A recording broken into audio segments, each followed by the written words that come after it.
Hi guys, welcome back to the Grapplers Academy. We've got another instalment in the submission series today, working from the half guard or knee shield passing concept that we've been working on over the past couple of weeks. Last time Simon was showing us how to achieve the Kimura from there. Yeah. And this week we're going to have a look at a little bit of a back take using the same concept as we looked at in the original video. And we'll go over it briefly, but you can go back and check out the original video in terms of how to pass the knee and sweep the arm over the top. So if you haven't seen that, go and look at that first, because we're going to be building on top of that base technique today and going to the back. So first off, if you just start and quickly go through that original concept of having this knee shield guard here being difficult to pass if we're just going straight forward. We talked about turning the corner and getting onto the hip there. The next thing that we talked about was making it a little bit nasty on the opponent by sweeping the arm over the top and securing like a good grip on there. So I'm putting pressure down onto his shoulder, pushing his bicep across his neck and just making it a bit uncomfortable, almost twisting his spine. From there, we're just going to clear the leg. With the amount of pressure that we've put in on the shoulder here, they don't want to be here, so generally they'll let you pass this quite easily and pass a half guard, or a side control, sorry.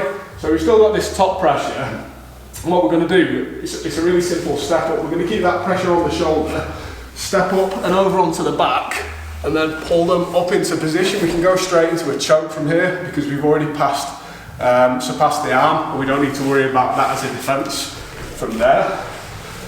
So, which way should we go? We'll go, if you do, you back to the camera.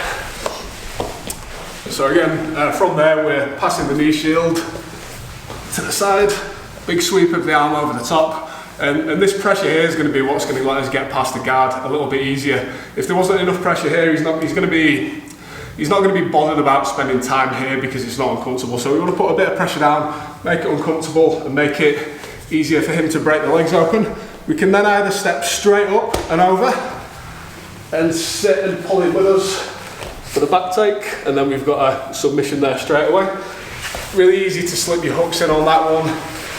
We don't have to worry about going for a seat belt and defending on the arms, and it just looks a little bit slicker than some other stuff. Oh, definitely. I think the detail that you have as well, where you cup in the back of the neck to actually pull the head round and pull the back up onto the chest, really helps secure the movement as well. Yeah, I don't know how well we got that one on camera. Do you want to go through that from the top position and show the detail? So we've got to here, we've passed here, we're going to clear the legs. Now, when you get into side control, the hand grip that he takes here, he's not just grabbing the shoulder, he's cupping around the back of the neck. So then as we start to step up and round, we've got a tight, secure grip of the neck here, and this gives us a good lever here to pull up and over to taking the back without losing the head and the shoulder control. Yeah, we want to try and keep as many anchor points as possible, and like if we were in the gi with that one, we'd be using the collar as a nice secure grip.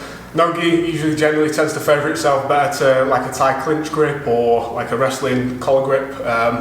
Different from if we were standing wrestling, where we'd probably grab the crown of the head, looking to pass pressure down on that. You're just using it as a hook to pull them over with. Yeah. And then from there, you've obviously got all your regular back finishes, rear naked choke, whatever. You can set that up into arm bars if you want to add a little bit more slick moves onto the end of it. Oh, definitely. But just a nice, quick, easy access to the back, where we've started off in a position where they've got a good guard, past that, and then got nice to the back. And those of you that recognise the position as well, there are other attacks from there where you can start attacking the armbar, triangle, and other sort of nasty arm locks and things from there as well. The key to that part though, passing the legs, as I did say in the instructional, is make sure you're putting a decent amount of pressure down with their arm that's across the face. If it's not uncomfortable there, they're not really going to open the legs up too easily, so you've got to make sure that you make that top half uncomfortable enough that they're going to let you pass and get that leg out. We did look last week on the first week about how we can push the leg out with a bit more ease without that top pressure, but if you want to make it slightly more effective and less hassle from you from the top, just put a bit more pressure down on your partner. Oh, definitely. Make sure you go and hit us up on all the social medias at the Grapplers Academy. It's Facebook and Instagram, and make sure you've hit make sure you hit the follow, subscribe button, hit the like button, and if you like what you saw, make sure you go and share. Drop us a comment below to let us know what you think of the technique, if you have any other variations that you play with, or even whether you've tried it and whether you've had success or a few tweaks that you might have had to make. Don't forget about the interview that we did last week that's up now as well. So we had an interview with Amber Ledger, who's a sports psychologist. So there's loads of great details on there about tips and tricks that you can deal with for performing better on the day, making sure that you're getting the most out of your training year round as well. Definitely. And coached by Si, Bonafide PT. We'll see you next week.